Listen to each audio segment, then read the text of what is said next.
আসসালামু আলাইকুম। তো প্রবাসী ভাইদের জন্য একটা কথা যেটা আমার শোনার অনেকদিন ধরে ইচ্ছা ছিল। মনে করেন যে আমারও বিদেশ যাওয়ার ইচ্ছা মানে স্বপ্ন জাগছে যে বিদেশ যাবো সৌদি আরবে। তো এখন একটা বিষয় যে আমার দিক থেকে ভালো হবে কোনটা মনে করেন যে এই ফ্রি ভিসায় গেলে নাকি কোনো কোম্পানির ভিসায় গেলে ভালো হবে?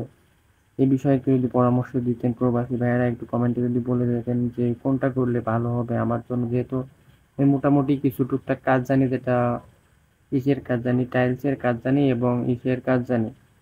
এই ধরেন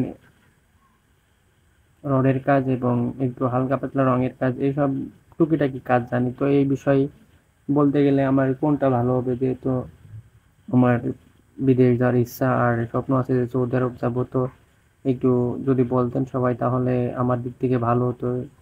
তো যারা অনেকদিন যাবত প্রবাসে আসেন, মানে প্রবাসে আছেন অনেকদিন যাবত এবং ফ্রি ভিসায় এবং কোম্পানিতে কাজ করছেন, তো তাদের উদ্দেশ্যে এই কথাগুলো, এবং যারা যাইতে চাচ্ছেন প্রবাসে তো তাদের উদ্দেশ্যে কথাগুলো যে কোন বিষয়ে গেলে ভালো হবে আমার জন্য।